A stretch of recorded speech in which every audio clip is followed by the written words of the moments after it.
La ilaha illallah Muhammadun Rasul. Bismillahirrahmanirrahim. Assalamualaikum warahmatullahi wabarakatuh. Alhamdulillahi wa kafa, wassalatu wassalamu ala nabiyyina al-mustafa wa ala alihi wa ashabihi wa man tabi'ahu hatta ila yaumil wafa. Amma ba'du. Bapak-bapak jamaah Masjid At-Taubah yang dirahmati Allah, puji syukur kita panjatkan kehadirat Allah. Alhamdulillah bahwa pada subuh hari ini kita masih kembali dapat sama-sama melaksanakan berbagai macam aktivitas ibadah, dan baru saja kita melaksanakan sholat berjamaah, dan insya Allah nanti kita akan lanjutkan dengan kajian, ya, dan kajian ini adalah merupakan bentuk iktikaf kita untuk bermunajat, bertaqarrub kepada Allah Subhanahu wa Ta'ala. Tentu ini adalah merupakan satu nikmat yang sangat besar, yang tiada tara, yang patut kita syukuri, yang tidak semua orang mendapatkannya, gitu ya. Kita alhamdulillah Allah berikan kesehatan, ya, kemudian Allah berikan juga taufik dan hidayah kepada kita sehingga kita mampu melangkahkan kaki ke masjid yang mulia ini. Harapannya tentu mudah-mudahan amalan kita diterima oleh Allah Subhanahu wa Ta'ala. Amin Allahumma amin. Bapak jamaah sekalian, sholawat serta salam semoga Allah senantiasa limpahkan kepada Nabi kita Muhammad Sallallahu Alaihi Wasallam. Yang selanjutnya ini adalah pekan dimulainya kembali kajian kita, khususnya kajian minggu keempat. Saya mungkin ini sudah minggu keempat bapak-bapak mengkaji, ya, setelah Idul Fitri kemarin, gitu. Karena pekan pertama sudah dimulai di tanggal 7 Mei berarti kan, dan ini adalah pekan keempat, artinya setelah Idul Fitri sudah hampir 1 bulan kita mengkaji. Dan untuk itu tentu tidak ada salahnya saya pun memohon maaf lahir batin, ya, walaupun mungkin sudah sangat lama, tapi karena baru ketemu pasca Ramadan, mudah-mudahan kita semua dalam keadaan bersih, suci, ya, kemudian saling memaafkan satu sama lain. Amin, amin Allahumma amin. Dan dalam pekan-pekan ini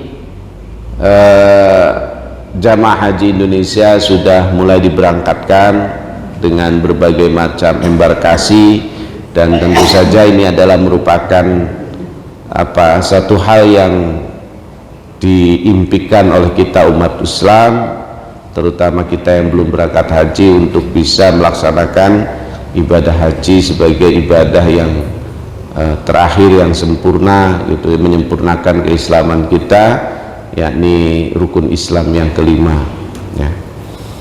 Nah, bapak sekalian, perintah ibadah haji sendiri misalnya terdapat dalam Quran surat Al-Hajj, ya, ayat 27, wa'adzin finnasi bil haji ya'tuka rijala wa ala kulli dhamiri ya'tina min kulli fajjin amiq. Ini Nabi Ibrahim diperintahkan serulah manusia untuk mengerjakan haji.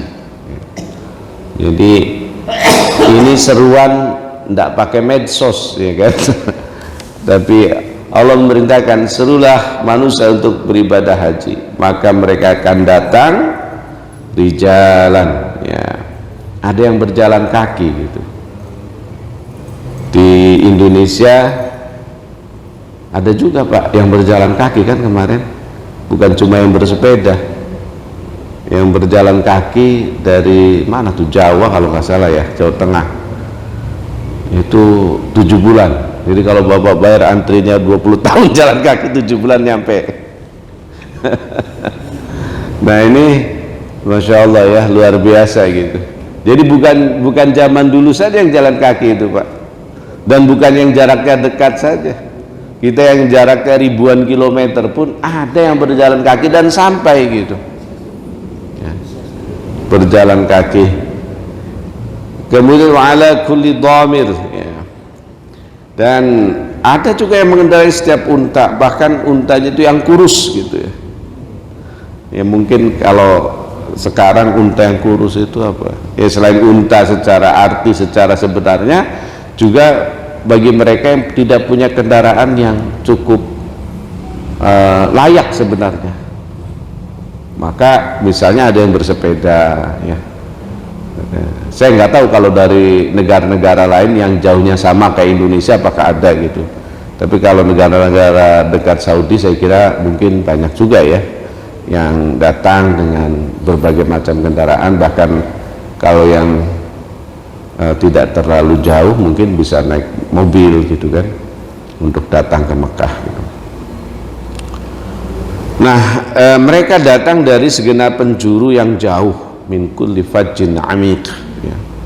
Dan ini ya terbukti Bapak sekalian ya, motivasi untuk beribadah haji begitu luar biasa sehingga orang mengerahkan seluruh daya, kemampuan ya, upaya yang dimilikinya gitu. Dan ternyata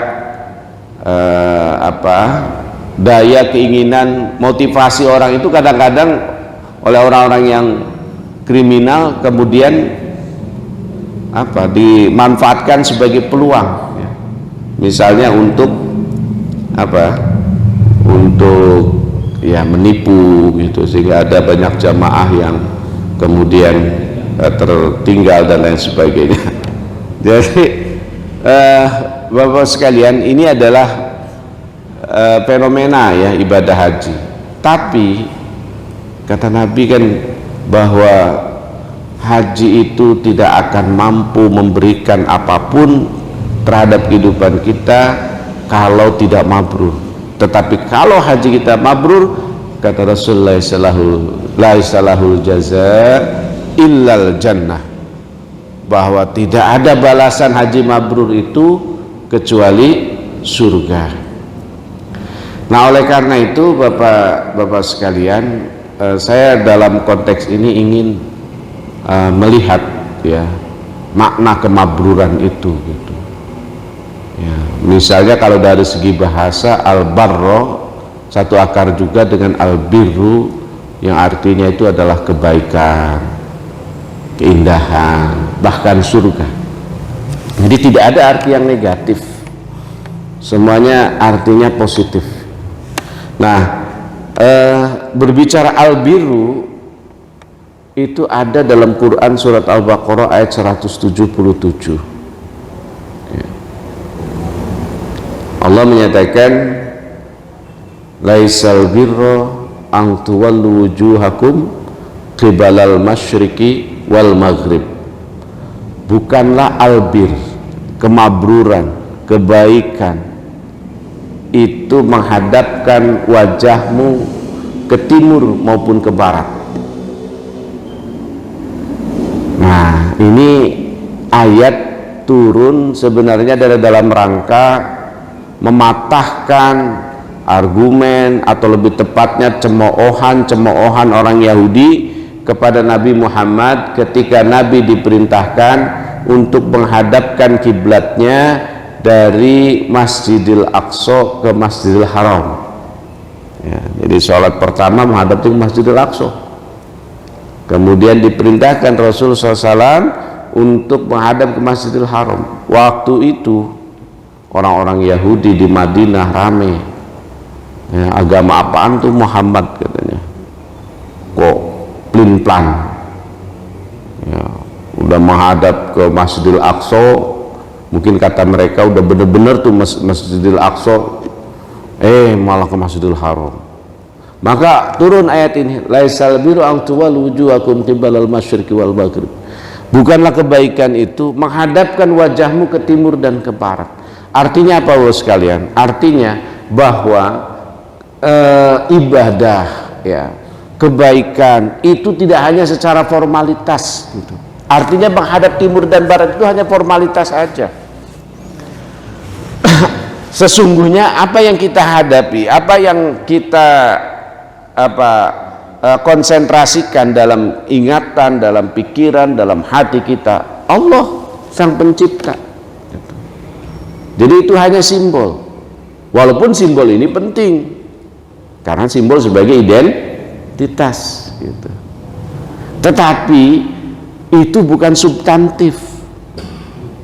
Yang substansinya adalah menghadapkan wajah kita kepada Allah Subhanahu wa ta'ala. Wajjahtu wajhiya, nah itu kan, ku hadapkan wajahku pada wajah lilladzi fataras samawati wal ardh, yang telah menciptakan langit dan bumi.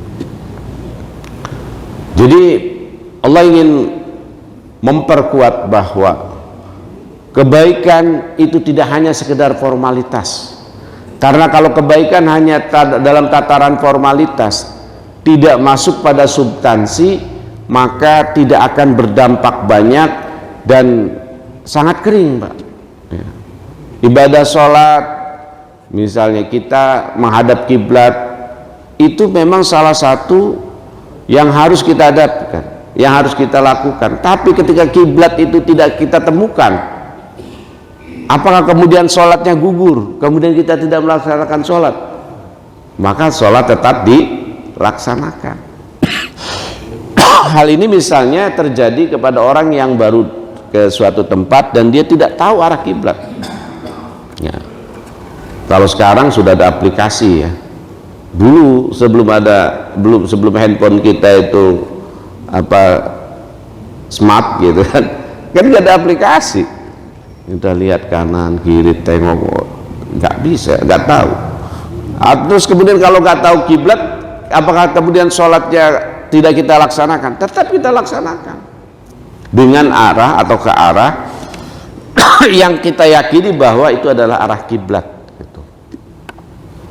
Atau misalnya sholat di kendaraan ya. Sholat di kendaraan itu juga kan kita tidak harus menghadap kiblat, karena kita kendaraan itu kan bolak-balik ya. Kecuali kalau di kapal laut dan di musolanya. Kalau di musola kapal laut itu memang arah kiblatnya diarahkan, karena kapal laut itu kan tidak secepat kereta api misalnya, dan treknya banyak lurusnya daripada belok-belok ya kan? Sehingga arah kiblatnya itu bisa relatif stabil dalam beberapa jam lah gitu. Nah, jadi jamaah yang dirahmati oleh Allah, dari sini dapat kita pahami bahwa ibadah jangan hanya pada tataran formalitas, tapi pada tataran substansi. Demikian pula dengan Idul Kurban misalnya ya. Idul Kurban itu kalau formalitasnya, legal formalnya apa? Ia menyembelih hewan kurban, 1 ekor sapi atau 1 ekor kambing. Terus apakah kemudian setelah kita menyembelih hewan kurban kita anggap selesai ibadah kita dalam bidang kemanusiaan? Tidak, itu hanya formalitas. Tetapi bagaimana kita memerdekakan orang dari kemelaratan, dari kemiskinan, dari kebodohan, itu adalah pekerjaan kita setiap hari yang tidak boleh berhenti hanya pada saat-saat momen Idul Kurban. Karena pada prinsipnya Idul Kurban adalah simbol formalitas agar kita memiliki kepedulian sosial, agar kita mengamalkan semangat al-ma'un, semangat pembebasan, semangat memerdekakan orang dari kemiskinannya, dari kebodohannya, dari keterbelakangannya, sehingga mereka menjadi orang-orang yang berdaya. Itu adalah substansinya kan gitu. Nah, kemudian Allah lanjutkan ayat ini, walakinnal birra man amana billahi wal yaumil akhir wal malaikati wal kitabi wan nabiyyin. Bahwa kebaikan itu adalah didasarkan pada iman ya, iman kepada Allah, malaikat dan seterusnya. Intinya didasarkan pada keimanan. Jadi Bapak sekalian, kemabruran hanya dapat, kemabruran hidup lah, ini luas, lebih luas saya bicara, bukan hanya haji mabrur, tapi kemabruran ibadah kita, kehidupan kita, itu harus pertama kali bersendikan iman, ya, harus bersendikan iman, iman kepada Allah, kepada malaikat dan seterusnya. Kenapa iman? Karena iman ini adalah merupakan fondasi. Iman fondasi pertama yang harus ada dalam bangunan keislaman kita. Maka rukun Islam pertama adalah syahadat. Karena di sini fondasinya, Pak. Maka tanpa iman semua ibadah kita itu nyaris tidak akan sampai. Kenapa? Kalau tanpa iman ibadah kita itu ada embel-embel. Maka nanti di akhirat itu kan ada 3 orang yang akan diseret, dipaksa masuk neraka gitu. Mereka yang baca Quran, kemudian Allah bertanya, apa yang kamu lakukan? Saya baca Quran ya Allah. Baca Quran, menghidupkan Al-Quran. Kata Allah, kamu bohong. Kamu baca Quran supaya kamu dikenal sebagai qari, sebagai orang yang pandai membaca Al-Quran, bukan karena Allah. Seret, diseret ke neraka. Padahal setiap hari baca Quran, tapi motivasi baca Qurannya bukan karena iman. Motivasi baca Qurannya karena supaya dikenal sebagai seorang ahli pembaca Al-Quran atau qari. Yang kedua, ya Allah, saya telah mendermakan harta saya untuk di jalan-Mu dalam kebaikan-kebaikan. Memang betul sepanjang hidupnya mewakafkan tanah, menyumbang masjid, bahkan wakafnya bukan cuma 1 juta 2 juta tapi bisa miliaran gitu kan. Kemudian diberikan di berbagai macam tempat, panti asuhan, masjid dan lain sebagainya. Kata Allah, kadzabta, kamu bohong. Kamu melakukan itu semua bukan karena Allah, tetapi karena supaya kamu dianggap atau supaya kamu populer sebagai orang dermawan. Nah, ini memang ketika beribadah ya itu tadi harus didasarkan pada iman, Pak, ya. Semuanya harus didasarkan karena Allah Subhanahu wa ta'ala. Kemudian yang ketiga, ya Allah, saya sudah berjihad, saya berperang untuk menegakkan agamamu dan saya mati di dalam medan pertempuran. Kadzabta, kamu pembohong, kata Allah. Kamu melakukan itu semua, kamu berperang dengan gigih, itu bukan karenaku tapi karena supaya kamu dicap populer sebagai orang pemberani. Nah, jadi jamaah rahimakumullah, kadang niat ini ya itu seringkali keliru, seringkali salah. Maka oleh karena itu ketika ada keliru-keliru, ada melenceng-melenceng, segera istighfar. Karena ini kaitannya hanya kita dengan Allah, Pak. Orang nggak tahu. Yang tahu, oh Bapak ini kalau berderma biasanya banyak. Oh Bapak ini ngajinya bagus. Oh Bapak ini berjihadnya luar biasa. Orang taunya adalah semuanya kebaikan, tapi Allah Maha tahu ternyata setipis apapun, dan ini tentu didasarkan karena keimanan tadi. Maka pondasi kemabruran itu adalah pada iman, ketulusan, keikhlasan kepada Allah. Jamaah rahimakumullah. Nah, di masyarakat kita masih ada tuh orang ibadahnya rajin tapi masih percaya sama hal-hal yang merusak iman. Misalnya percaya sama jimat, wafa, benda-benda keramat, rajin ke masjid, di dompetnya ada jimat, ada wafa, masih mengkeramatkan benda-benda tertentu. Termasuk orang yang beribadah umroh dan haji, itu kan ketika kita beribadah haji dan umroh, maka kita masih dapat menyaksikan banyak sekali jamaah yang seakan-akan mengkultuskan Hajar Aswad, Hijr Ismail, kemudian Multazam, Raudhah, Makom Rasul, Bakbaroh Rasul.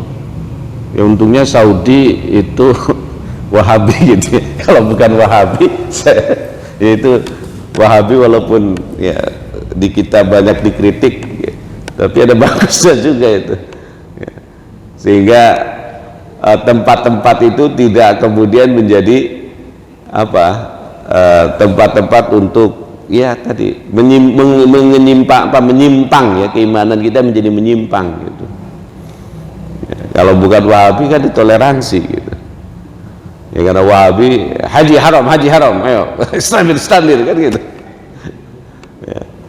Jadi kalau lama-lama di depan makam Rasul diusir sama askarnya kan. Coba kalau bukan Wahabi, nggak akan ada polisi-polisi di tempat-tempat itu gitu. Dibiarin aja orang. Nah ini bagusnya barangkali ya. Jadi jamaah rahimakumullah, tapi kan sifat pengkultusan itu tetap ada gitu. Padahal Umar bin Khattab, Pak, ketika mau mencium Hajar Aswad, dia berkata begini, kamu itu cuma batu hitam, seandainya Rasulullah tidak mencium kamu, saya tidak akan pernah mencium kamu. Jadi jemaah ya, Umar mencium Hajar Aswad bukan karena ada sesuatu yang hebat di Hajar Aswad itu, tetapi ittiba, mengikuti apa yang dilakukan Rasul. Itu saja motivasi Umar. Karena kita dalam ibadah harus mengikuti Rasul kan gitu. Nah, kan harusnya seperti itu kita. Gitu loh. Kalau kemudian ada hadis-hadis yang menyatakan misalnya berdoa di raudhah, ya berdoa saja kepada Allah, jangan kemudian berdoa di raudhahnya. Gitu kan. Kadang-kadang orang kita kan aneh itu. Dibilang, Hajar Aswad wangi banget ya. Ya wangi lah, orang kemudian dibersihkan setiap waktu kan, kemudian disemprot minyak wangi gitu kan. Ya maka wajar kalau harum. Jadi bukan berarti kemudian batunya itu dari sononya sudah harum, tidak. Jadi batu seperti apa? Batu seperti yang lain. Kemudian kenapa harum? Ya karena kita tahu sering dibersihkan, bahkan mungkin setiap hari dibersihkan, kemudian disemprot lagi dengan minyak wangi. Kan begitu. Jadi jangan kemudian mengkultuskan spot-spot yang ada di menghormati boleh, tapi mengkultuskan tidak boleh. Maka ayatnya kan jelas apa? Falya'budu rabb hadzal bait. Apa itu? Hendaknya mereka menyembah. Siapa yang disembah? Rabb hadzal bait. Pemilik Ka'bah, pemilik rumah ini. Jadi bukan rumahnya, bukan Ka'bahnya, tapi yang harus disembah itu adalah pemilik Ka'bahnya, kan gitu. Nah, jadi jamaah sekalian, ini bagaimana mungkin kita akan mendapatkan kemabruran, kan gitu, kalau kemudian keimanan kita misalnya masih dibayang-bayangi oleh hal-hal yang sifatnya tahayul, syirik, ya kan. Ini orang kita ada juga kadang-kadang di Jabal Rahmah bawa batunya, ya kan, dikantongin, dibawa ke tanah air gitu. Dan itu bukan untuk kenang-kenangan. Kalau untuk kenang-kenangan secara arkeologis mungkin masih boleh lah, walaupun kalau melanggar hukum tetap jadi haram itu kan, kalau melanggar hukum Saudi misalnya. Tapi kalau kemudian itu dijadikan sesuatu yang benda keramat, jimat gitu, ini kan kacau. Udah nyampe Mekah masih masih ada hal-hal yang haram gitu. Maka Bapak sekalian, itu kan biasanya di Jabal Rahmah ya. Di Jabal Rahmah itu bahasanya kan ada bahasa Indonesia juga itu. Karena ya mungkin pemerintah Saudi mengindikasi banyak jamaah haji Indonesia itu ketika ke Jabal Rahmah niatnya udah nggak jelas gitu kan. Maka ada juga bahasa Indonesia kan ininya tuh peringatannya itu bahwa ini adalah gunung biasa, tidak ada keistimewaan, tidak ada apa-apa, sehingga tidak boleh macam-macam lah gitu. Artinya ya itu kita hanya ziarah saja sebenarnya kan. Yang dalam kisah-kisahnya di situ adalah tempat pertemuan Adam dan Hawa. Walaupun juga kisah ini secara kesejarahan tentu harus diuji sebenarnya. Karena sejarah itu bukan hanya sekedar mengandalkan cerita lisan, tetapi harus ada bukti-bukti misalnya arkeologis dan lain sebagainya gitu. Nah, jadi pertama Pak, untuk mencapai kemabruran iman harus menjadi pondasi, akidah harus menjadi pondasi sehingga ibadah kita lurus ya. Ibadah kita hanya karena Allah, ibadah kita tidak karena yang lain-lain. Kemudian apa lagi? Wa atal mala ala hubbihi zawil qurba wal yatama wal masakin wa ibnas sabil wasailin wa fil riqab. Mendermakan harta kita. Harta yang bagaimana? Ala hubbihi, harta yang kita cintai. Jadi Pak, kalau berderma itu bagus, semuanya bagus. Tapi yang paling bagus adalah mendermakan harta yang kita cintai. Di dompet kita ada 100.000, ada 50.000, ada 20.000, ada 5.000. Yang paling kita cintai pasti yang 100.000. Ya, tapi yang keluar yang 5.000. bagus. Tapi belum mencapai apa tadi? Wa atal mala ala hubbihi, yakni mendermakan harta yang kita cintai. Jadi yang kita berikan yang setengah kita cintai atau seperempat yang kita cintai. Padahal yang bagus adalah harta yang kita cintai, kan gitu. Nah, jadi maka ada tuh dalam konteks haji mabrur ya Pak, Rasul ditanya, kata Rasul memberi makan, mengucapkan, menyebarkan salam dan memberi makan. Itu konteksnya. Jadi tidak ngarang-ngarang ini. Bahwa kalau kita ingin mendapatkan kemabruran di dalam kehidupan, termasuk haji kita, umrah kita, maka perilaku kedermawanan itu harus kita latih ya, harus kita latih gitu. Jadi tidak kemudian tidak kita latih, karena kedermawanan ini ya memang sesuatu yang apa ya, yang memang harus ada gitu, yang harus kita latih. Kalau tidak kita latih tidak ada begitu saja gitu. Supaya menjadi habit kita, maka kita latih. Nah, jamaah rahimakumullah, maka di sini dijelaskan wa tal malal bidzal qurba wal yatama wal masakin. Kita menginfakkan harta kita kepada siapa? Orang-orang yang dekat dengan kita, karib kerabat, orang tua ya. Mendermakan harta. Kalau orang tua kita butuh, maka kita berikan, kan gitu. Orang tua kita sakit, orang tua kita butuh kehidupan yang standar gitu, ya kita berikan. Jangan sampai kita punya banyak harta tapi orang tua kita untuk makan aja susah. Nah, itu bakalan menjadi persoalan walaupun kita sudah haji umroh berkali-kali gitu ya. Nah, kemudian siapa lagi orang kerabat itu? Adik kita, kakak kita, ya kan? Ya, jangan sampai anak kita sarjana semua tapi keponakan kita cuma tamatan SMA, bahkan ada yang tidak tamat, dan dia tidak lanjut itu bukan karena nakal atau tidak pinter, tapi karena nggak ada duit. Nah, itu akan menjadi pertanyaan buat kita. Wong kita banyak kok hartanya gitu. Ya. Wal yatama wal masakin, anak yatim, orang miskin ya. wabdi sabil wasailin, ibnu sabil orang yang berminta-minta, wafiriqob. Nah dulu masih ada perbudakan Pak ya. Ya kalau sekarang perbudakan itu ditafsirkan misalnya penjualan orang gitu. Itu kan sebenarnya perbudakan juga ya. Jadi diiming-imingi kerja di luar negeri dengan gaji yang tinggi, tapi kemudian setelah sampai sana tidak sesuai harapan, bahkan ia tidak bisa lagi kembali. Nah maka dana-dana seperti ini bisa menjadi untuk tadi wa'atal mal itu, mendermakan harta. Kemudian waqamas sholah, mendirikan sholat, menegakkan sholat. Jamaah rahimakumullah, menegakkan sholat, mendirikan sholat di dalam kehidupan muslim adalah sebagai identitas yang membedakan dengan non muslim.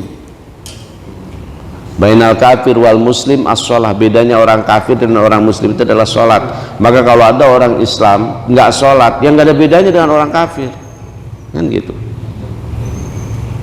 Orang kafir jam 12 kalau dibilang orang kafir ini sekarang agak-agak gimana tapi hadisnya jelas itu bainal kafir bukan bainal ghairil muslim gitu, bukan antara non muslim ya.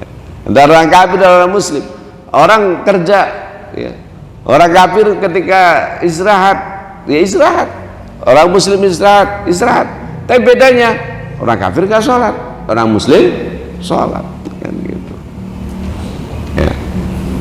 Jadi ya rahimakumullah, sholat ini adalah yang membedakan antara kita dengan yang bukan kita kan gitu. Maka oleh karena itu kalau ada orang berangkat umroh, berangkat haji, tapi sampai pulang ke tanah air nggak sholat, itu ya jangan ditanya lagi kemabrurannya kan gitu. Jelas nggak mabrur itu. Bagaimana kalau nggak sholat ke masjid? Nah kalau nggak sholat ke masjid ya ini pertanyaan, dan tapi kan kita tidak bisa menjudge Pak, tidak bisa menghakimi. Kita yang rajin ke masjid pun belum tentu diterima gitu. Kalau dia tidak ke masjid tapi punya alasan-alasan yang diterima oleh Allah, bisa jadi dia lebih baik daripada kita yang rajin ke masjid kan begitu ya. Oke, kemudian wa aqama shalah wa ata zakah, mengeluarkan zakat. Nah tadi kan sudah berderma, kok sekarang mengeluarkan zakat? Ini apa nih bedanya? Jadi gini Pak, ternyata kalau kita merujuk kepada Al-Baqarah 177, itu yang utama, yang pertama kali, bukan yang utama, yang pertama kali dilakukan seorang muslim adalah bagaimana dia mengeluarkan hartanya untuk karib kerabat dan lain sebagainya. Baru kemudian berzakat. Artinya Pak, bisa jadi ada orang penghasilannya banyak, dia tidak wajib zakat. Kenapa?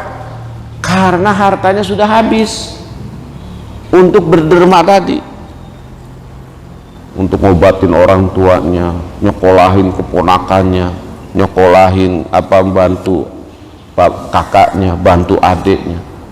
Padahal mungkin sebulan gajinya 100 juta, tapi di akhir tahun dia nggak punya tabungan. Kenapa? Habis untuk itu. Maka bisa jadi tidak berzakat, tidak wajib zakat, karena sudah habis hartanya. Nah, kalau ada orang seperti ini luar biasa. Jadi hartanya dihabiskan untuk berderma sehingga akhir tahun ya, misalnya biasanya bulan Ramadan kita berzakat mal dihitung gitu, ternyata ya tidak mencapai nisab, maka tidak wajib zakat gitu. Wal mufuna bi ahdihim idza ahadu, kemabruran itu harus dicirikan juga dengan komitmen moral, integritas. Apa itu? Menepati janji. Bangsa ini banyak hancur karena banyak tidak menepati janji. Para pejabat ketika mau dilantik berjanji tidak berjanji. dari presiden sampai bawah itu berjanji. Tapi kenapa mereka melakukan kezaliman-kezaliman termasuk korupsi dan lain sebagainya, tindakan pidana kriminal? Karena mengingkari janjinya. Jadi jamaah rahimakumullah, jangan berharap kemudian kita menjadi kemabruran yang kemudian berdampak kepada masyarakat banyak jika tidak menepati janji. Maka janji harus kita tepati, baik janji secara personal dengan orang lain maupun janji secara institusional, kan gitu. Secara personal ya kita mungkin sudah suka berjanji, insya Allah saya mau datang, ya kan, udah disiapin nggak datang dan nggak ada kabar. Kalau lupa Pak Ustadz, kalau lupa dimaafkan, tapi harus konfirmasi, mohon maaf Pak Haji, saya tidak datang, lupa, ini baru ingat saya langsung WA Bapak gitu. Karena lupa itu sudah di luar hukum ya dalam Islam. Tapi kalau benar-benar lupa Pak ya, jangan pura-pura lupa gitu. Jadi janji harus tepati. Kemudian wasabirina fil ba'sai wadh-dharrai wa hinal ba's. Apa itu? Bersabar Pak ya. Bersabar dalam kondisi apapun, kemelaratan, penderitaan, bahkan pada masa peperangan. Hidup ini tidak selamanya mudah, hidup ini tidak selamanya landai, kadang sulit, kadang nanjak. Maka ketika sulit dan nanjak kita disuruh bersabar. Mari kita berkaca kepada Nabi Ayub. Nabi Ayub itu dikasih harta, anak-anak, istri yang cantik, semuanya soleh. Tapi kemudian karena iblis iri, ya, iblis ingin menguji, dan kata iblis, pasti Ayub ini akan meninggalkanmu ya Allah kalau dia diuji, ya. Maka diuji satu persatu, hartanya habis, kebunnya gagal panen, ternaknya mati semua. Apakah Ayub stres? Enggak Pak, Ayub biasa saja ya. Ibadah rajin tetap. Kemudian anak-anaknya meninggal, apakah Ayub stres? Enggak, Ayub tetap beribadah istiqomah. Kalau ke masjid dia ke masjid setiap hari gitu kan, baca Quran setiap hari. Kemudian ketika dia diberi sakit, yang sakit itu luar biasa, sampai kemudian dia diasingkan dari rumahnya, apakah kemudian dia berhenti beribadah? Tidak, beliau tetap beribadah. Padahal Pak, itu di kampungnya Nabi Ayub itu semua orang pernah dibantu Nabi Ayub, nggak pernah yang nggak dibantu, nggak ada yang pernah dibantu, semuanya pernah dibantu. Tapi ketika Nabi Ayub sakitnya begitu luar biasa, mereka tega mengusir Nabi Ayub dari kampung halamannya untuk katakanlah ke hutan-hutan yang tiada berpenghuni. Ditinggalkan istrinya, Nabi Ayub tetap beribadah. Ini bersabar, karena hidup ini memang tidak selamanya sehat, tidak selamanya baik, tidak selamanya penuh dengan keindahan. Ada sakit, ya kan? Ada proyek kita gagal, ada fitnah, ada macam-macam. Maka kita menghadapinya dengan penuh kesabaran, dan itulah syarat-syarat kemabruran dalam kehidupan kita. Ulaikal ladzina shadaqu, mereka itulah orang yang benar. Wa ulaika humul muttaqun, dan mereka itulah orang-orang yang bertakwa.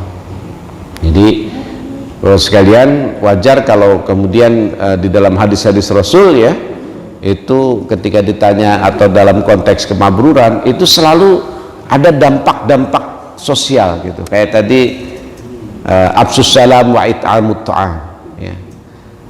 Menyebarkan salam dan memberi makan. Nah, ini bagian-bagian dari kemabruran, di mana al-barr atau al-bir, ya, atau kebaikan, ya, kemabruran, diterimanya suatu amal itu harus berindikasikan pada keimanan yang benar, ya. Kemudian mendermakan sebagian harta kita, menegakkan sholat, mengeluarkan zakat, dan ada komitmen moral di dalamnya.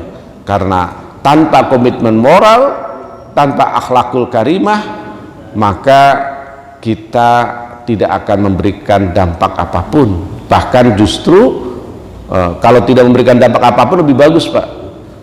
Ya, Pak ini bahkan berdampak negatif untuk kehidupan sosial. Gitu. Ya misalnya kalau pejabat curang, itu kan dampaknya sangat luas. Kalau kita nggak punya jabatan curang, itu pun berdampak yang negatif kepada orang lain walaupun nggak luas gitu kan. Maka komitmen moral ini menjadi penting.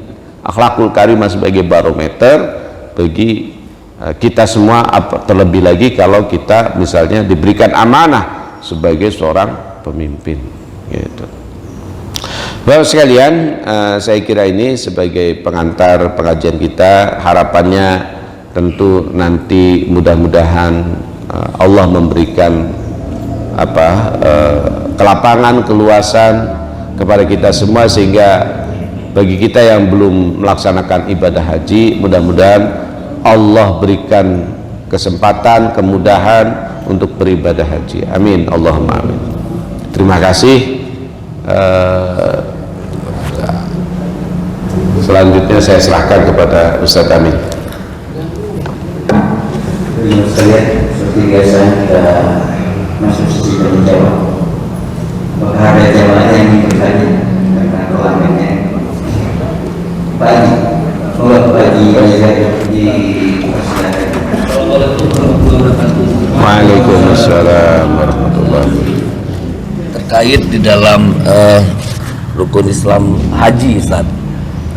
Tadi dikatakan bahwa dalam pelaksanaan haji seseorang itu akan terlihat apakah dia mendapatkan haji yang mabrur setelah pulang dari haji, Ustaz. Ada perubahan gitu, Ustaz ya. Nah, kita kan sudah banyak yang berangkat haji mungkin lebih dari sekali, Ustaz, gitu ya. Nah, pertanyaannya, apakah karena harta yang dibawa untuk melaksanakan ibadah haji itu yang membuat orang tidak berubah setelah menjalankan ibadah haji, ataukah karena niat seseorang pada saat dia mendaftarkan dirinya untuk berangkat haji, Ustaz? Karena kalaulah haji itu menjadikan perubahan seseorang, mungkin seperti yang Ustaz katakan bahwa orang akan amanah, orang akan menjadi lebih baik, itu pasti terjadi, Ustaz. Nah, pertanyaan saya, apakah karena dua faktor itu, Ustaz, atau ada faktor lain, Ustaz? Terima kasih. Assalamualaikum warahmatullahi wabarakatuh. Waalaikumsalam. Jangan sekedar foto-foto. Baik. Saya jawab aja langsung ya, biar nggak lupa. Baik, Bapak sekalian, saya kira betul ya, faktor-faktor itu Pak Haji itu sangat signifikan juga, karena proses ibadah atau ibadah itu kan diterima pertama karena niatnya, kedua karena tata caranya. Nah, bisa jadi juga adalah hal-hal yang didapatkan untuk itu, seperti tadi ongkosnya. Kalau ibadah haji itu kan ongkosnya dari cara-cara yang tidak halal, bisa jadi kemudian berdampak pada juga ketidak istiqomahannya ia dalam melaksanakan ibadah haji, atau ibadah hajinya sudah selesai tapi tidak berdampak apa-apa seperti tadi yang dijelaskan. Maka memang dalam ibadah apapun ya, termasuk ibadah haji, harta yang kita dapatkan ya harus halal. Itu tidak bisa ditawar kalau itu. Ya, harus halal. Makanya kita ya harus belajar bagaimana supaya kita mendapatkan harta itu hanya dari yang halal saja, dan mengurangi sedikit pun, ataupun jangan pernah mencoba-coba walaupun sedikit untuk mengambil yang bukan milik kita, kan gitu. Nah, ini yang pertama. Dan itu saya kira Pak Haji, persoalan bangsa ini di Indonesia terutama itu akan selesai kalau orang itu punya prinsip seperti itu semua. Saya hanya akan mengambil yang menjadi hak saya, ya selesai. Ya, yang viral saya kira dari Pak Mahfud MD itu kan, kata beliau, seandainya tidak ada korupsi di satu bidang doang kan, di pertambangan katanya, itu orang kita itu tanpa kerja dapat 20 juta itu Ustaz Amin. Tidur aja dikasih 20 juta per kepala, per jiwa, bukan per kakak Pak, per jiwa 20 juta. Maka bagaimana mau ada perubahan dan bagaimana bisa mabrur kalau ongkos naik hajinya hasil dari harta yang tidak baik, harta haram, harta yang. Nah, maka oleh karena itu Pak, ya kita harus mendisiplinkan diri kita. Kita jamaah masjid ini harus menjadi pelopor sebenarnya, menjadi pionir dalam hal saya hanya akan mengambil hak saya gitu. Saya sering mencontohkan gini Pak, dalam konteks hanya mengambil hak saya, misalnya kalau di ibu-ibu itu bawang naik kan sedikit jadinya, jangan pernah ibu-ibu ngambil nambahin sendiri. Saya bilang, itu bukan milik ibu, haram. Tukang sayur mungkin tidak ngomel-ngomel, tapi dalam hati dia kan sedih ya. Walaupun cuma 3 butir 4 butir, itu bukan milik ibu, itu menjadi haram. Nah, ada lagi misalnya kita kerja di kantor ya, jangan pernah menggunakan fasilitas kantor untuk kepentingan pribadi. Misalnya apa, ngerjain tugas anak pakai printer kantor,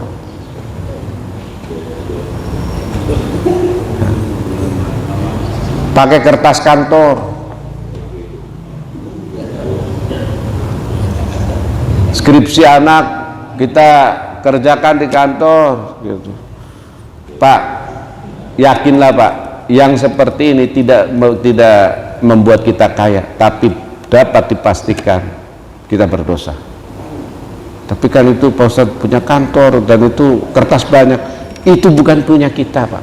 Jadi kalau kita dari hal-hal kecil juga sudah mendisiplinkan diri, ya insya Allah hal-hal kesananya pun kita akan disiplin. Artinya kita hanya akan mengambil hak kita. Kalau yang bukan hak kita nggak usah kita ambil. Nah, ini pelajaran pertama. Jadi saya kira saya sangat setuju Pak Lazuardi itu, bahwa ya ongkos yang kita sediakan untuk ibadah haji dan umroh itu memang harus benar-benar clear, itu adalah milik kita, hak kita gitu.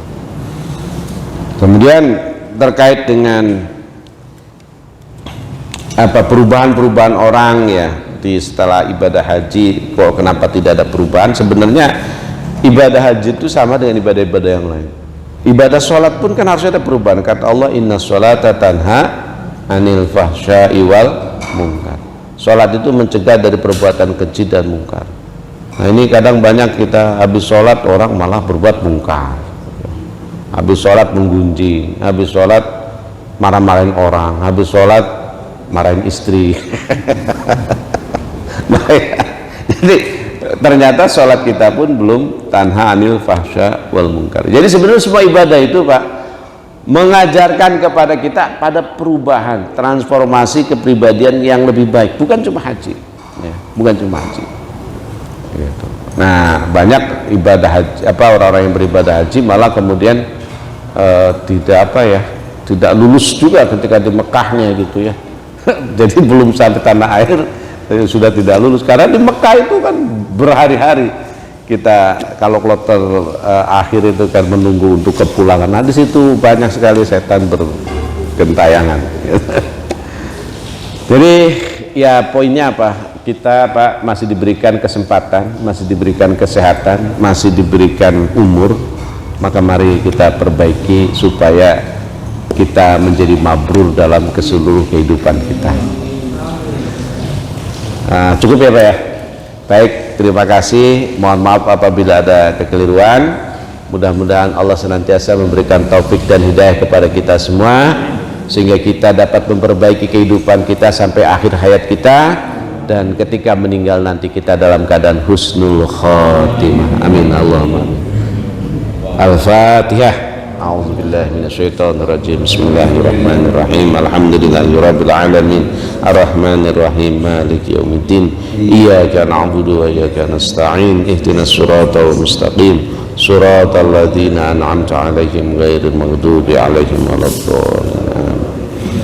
Demikian, wallahul musta'an. Nasrun minallah, fathun qarib. Wassalamualaikum warahmatullahi wabarakatuh.